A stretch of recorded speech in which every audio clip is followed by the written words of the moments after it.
Hello everyone, welcome to the channel. In this video, I'll show you how to make your account public on Duolingo. Let's get started. First, open Duolingo and go to your profile by tapping the head icon at the bottom right of your screen. Next, tap the settings icon in the top right corner of your screen. This will take you to your settings. If you tap on the account privacy option, where the setting to make your account public used to be, you won't find it there. That's because Duolingo has changed its location, but don't worry, I'll show you where to find it.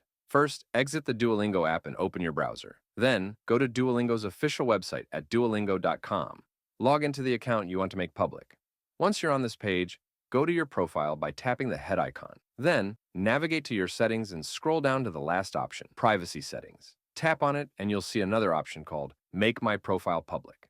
Before you make any changes, I recommend listening carefully as I quickly explain what happens when you turn this setting on. Your account will become public, meaning anyone can find your profile and follow you. Additionally, you'll be able to follow other people as well. Finally, you'll be enrolled in public leaderboards. Now that you know what happens when you make your account public, you can go ahead and enable this option.